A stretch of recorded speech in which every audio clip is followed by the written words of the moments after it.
Let's be brutally honest. What we are witnessing right now is a catastrophic, humiliating breakdown of American global authority.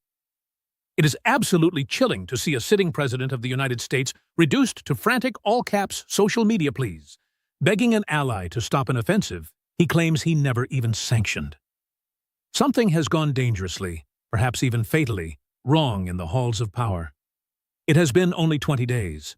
Just 20 days for the world's most formidable superpower to lose its grip on a chaotic, high-stakes conflict it helped ignite.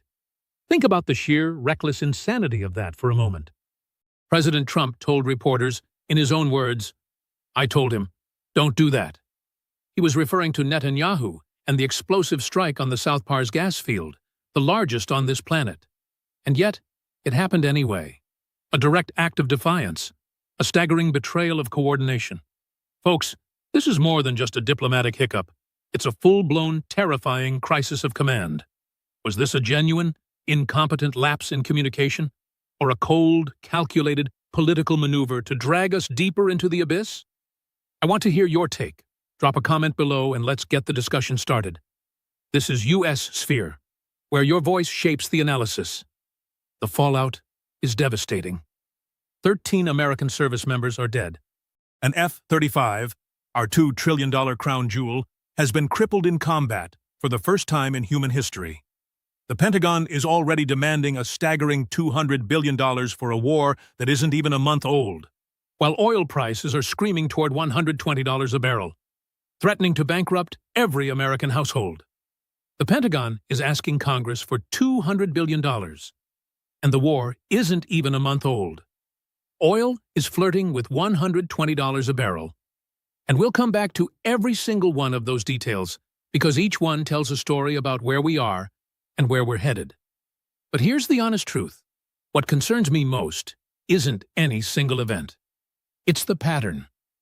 It's the growing sense that the United States of America walked into this war without a clear exit, without a unified command, and without asking the hardest question any leader must ask. Who is this war actually for? Now, to understand where we are today, you've got to understand how we got here.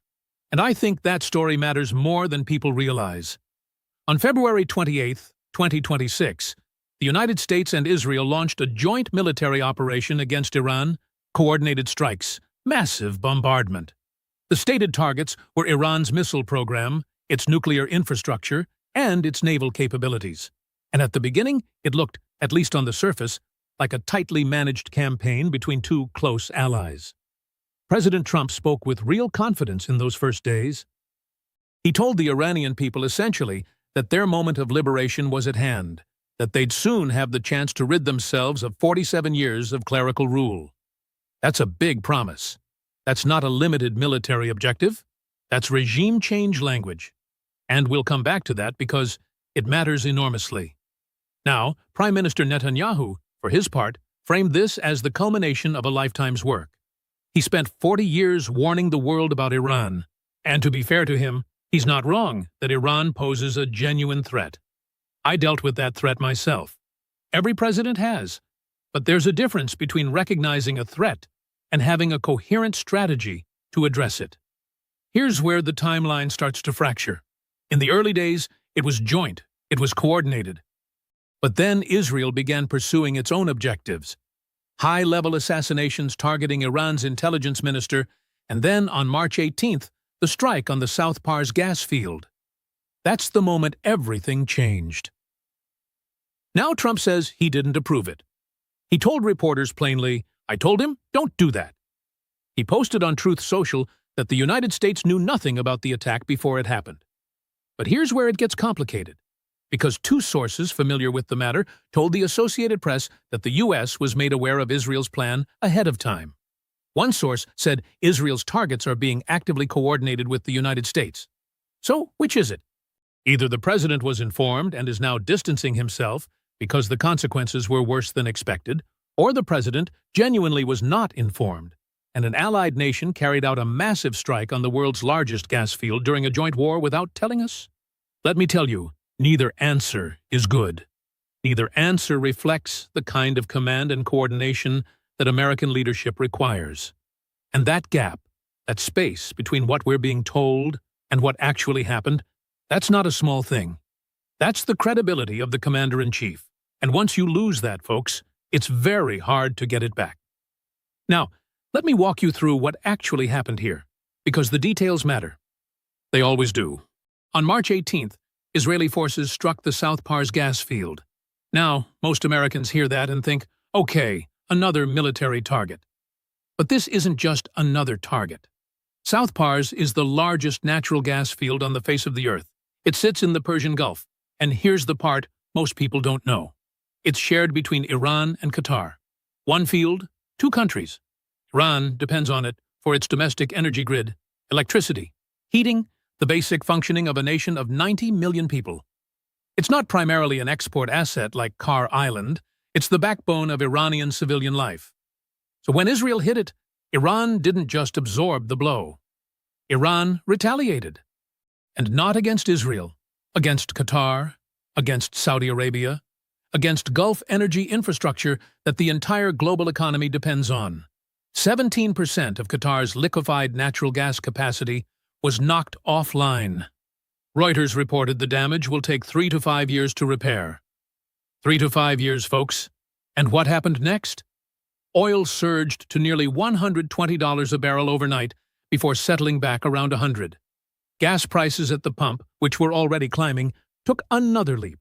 And the Gulf allies, the very nations we depend on for regional stability, started calling Washington, not to offer support, but to demand that Trump rein Netanyahu in. The global energy market is in a tailspin, and your wallet is the next target. These numbers are just the tip of the iceberg in this multi-trillion-dollar geopolitical disaster. To get the raw, unfiltered data on defense spending and market shifts that the mainstream media won't tell you, hit that subscribe button and turn on notifications. Stay ahead of the collapse, only here on U.S. Sphere. Now, I want you to hear what one source familiar with the White House's Middle East strategy told Politico. They said, and I'm quoting directly, "The only way Trump is going to snap out of this is to realize that Bibi Netanyahu is playing him. This war is hurting the U.S., it's bruising the Gulf region, and it's straining relationships with allies in Europe and the Gulf. The only person who's benefiting is Netanyahu." That's not me saying that. That's someone inside the orbit of this administration. And this is where things start to get really complicated. Because while energy markets were reeling and diplomats were scrambling, something else happened that shook the very foundation of American military prestige. A USF-35 fighter jet, our most advanced aircraft, the crown jewel of a $2 trillion program, took a combat hit over Iran and was forced into an emergency landing. CENTCOM confirmed it. The pilot survived, thankfully, in stable condition, but the symbolism of that moment cannot be overstated. And we're going to talk about what that means for our military, for our credibility, and for the trajectory of this war in just a moment. Now, let me tell you something from experience. When I was president, we had situations, Kosovo being the most relevant, where we were working closely with allied nations in combat operations. And let me tell you what that looks like when it works. It means you're in the room together. You know the targets. You know the timeline. And no one, no allied leader, no general, no one surprises the commander-in-chief of the United States with a military strike that reshapes the entire theater of war. That's not coordination. That's a crisis. What we are watching unfold between President Trump and Prime Minister Netanyahu is something I have never seen in the modern history of the American presidency. You have the president saying publicly on camera to reporters, "I told him, don't do that." You have Netanyahu responding that Israel acted alone.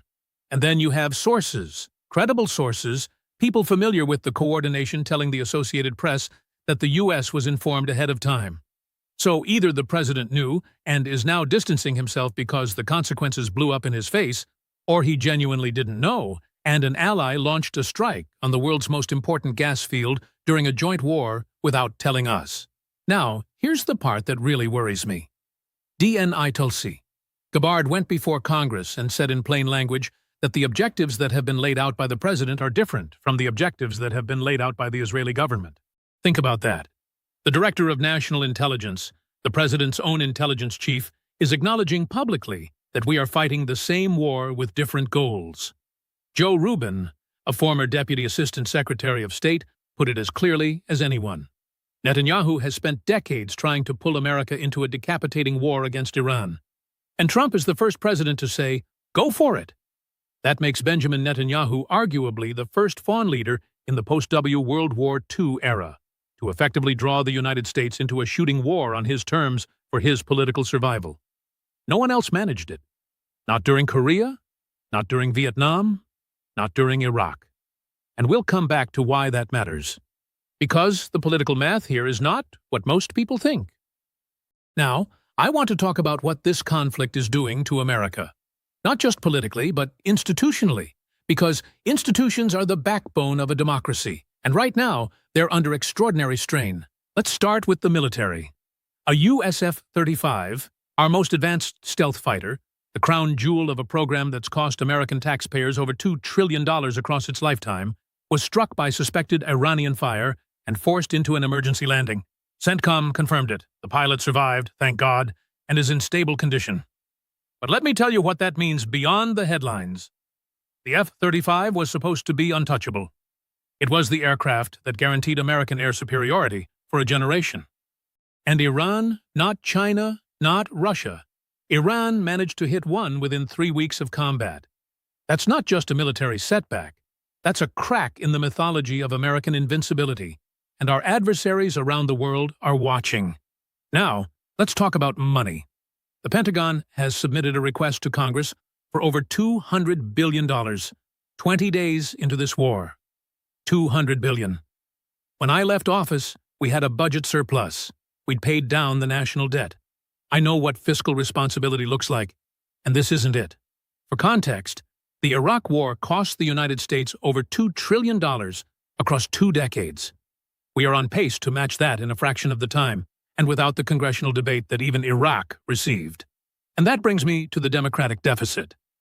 This war was launched without meaningful congressional authorization. There's been no formal vote, no war powers resolution, no sustained public deliberation. 13 American service members have been killed. Approximately 200 have been wounded, and the American people are making their voices heard. A CNN poll found 59% disapprove of the strikes. Only 25% supported them at the outset, according to Reuters Ipsos. And Trump's own approval rating has hit a new low. When the people are this clearly against the war and their voices aren't being channeled through Congress, something in our democratic system has broken down. Now, here's where I want you to follow something very carefully, because this is the key to understanding why this war is unfolding the way it is. Netanyahu is winning. Not the war, the politics.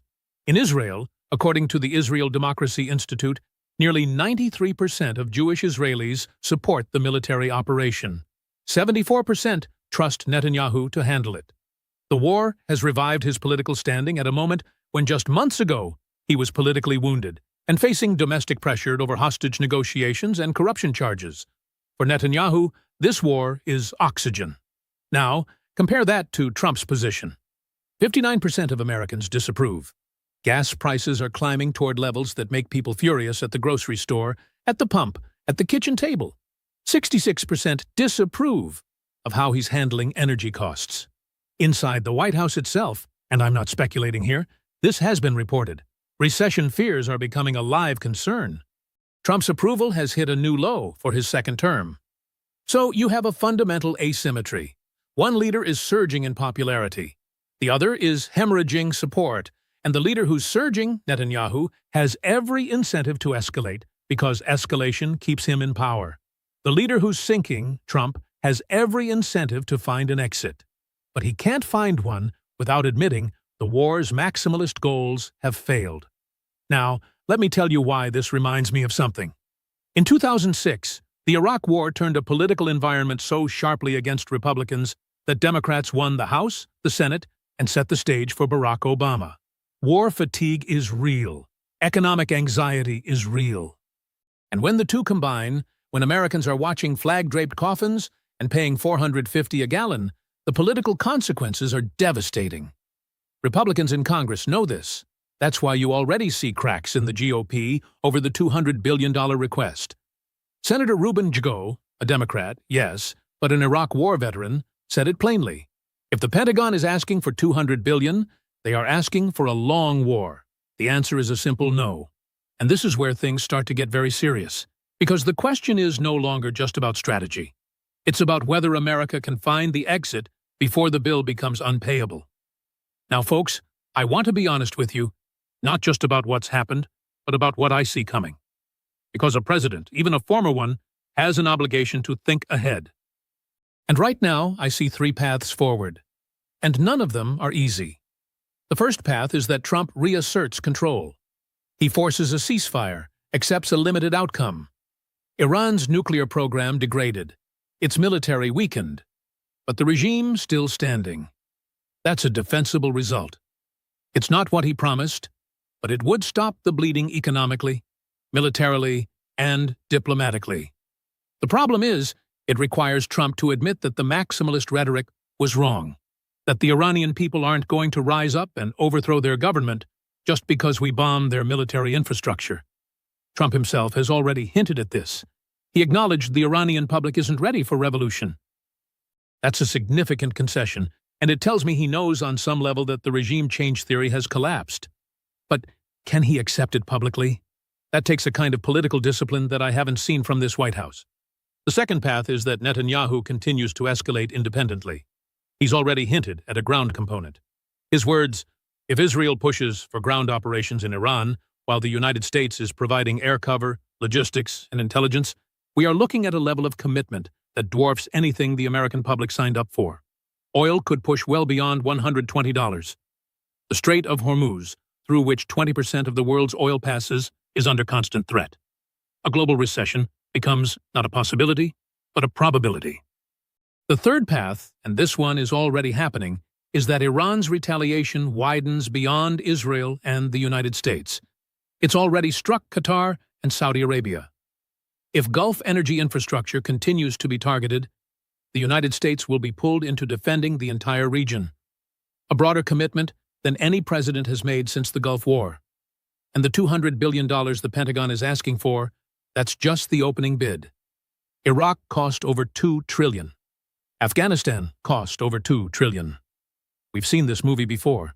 The question, and I say this not with satisfaction, but with genuine worry, is whether this president has the diplomatic skill to find the exit ramp before we pass the point of no return. You know, I've spent a lot of this conversation talking about strategy, about politics, about money. But I want to end where I think we should always end, with the values that define us. The founders of this country didn't create a system of government because they trusted power. They created it because they didn't. They built in checks and balances. Congress declares war. The president commands the military. The courts safeguard rights because they understood that unchecked authority, no matter how well-intentioned, leads to disaster. And right now, we're watching what happens when that system is bypassed. A war launched without congressional authorization. A president publicly rebuking an ally on social media because he's lost control of the very campaign he started.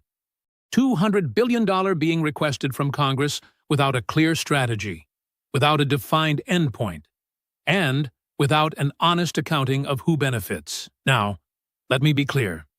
The threat from Iran is real. I dealt with it. Every president has, and reasonable people can disagree on how to address it. I've never believed in simplistic answers to complicated problems. But I do believe this. The way a democracy wages war matters as much as whether it wages war. The process matters. The debate matters. The consent of the governed matters. And when 13 Americans have given their lives and their families are grieving tonight, they deserve to know that their sacrifice served a strategy that was coherent, deliberate, and in the national interest, not in the political interest of a foreign leader trying to hold on to power. The question isn't whether America is strong enough to fight this war. The question is whether we're wise enough to know how it should end, before the choice is no longer ours to make. History is a cold teacher, and it shows us that when a superpower loses its moral compass and its strategic autonomy, the price is always paid in the blood of its youth and the future of its economy. We cannot afford to be a bystander in our own destiny. We cannot let the fog of war blind us to the truth. Transparency and accountability are the only shields we have left against a world in chaos. If you believe this analysis needs to reach more people, if you believe the truth is worth fighting for, then hit that like button and share this video everywhere. Your support is what keeps the lights on and the truth flowing. Thank you for standing with US Sphere. We'll see you in the next deep dive. America has found its footing after the dark chapters of Vietnam and Iraq, not by following blind commands, but by demanding honesty. Tonight, as we honor the 13 lives lost, let us also honor the truth, because in the end, a nation is only as strong as the courage of its people to ask the hardest questions. Good night, and stay vigilant.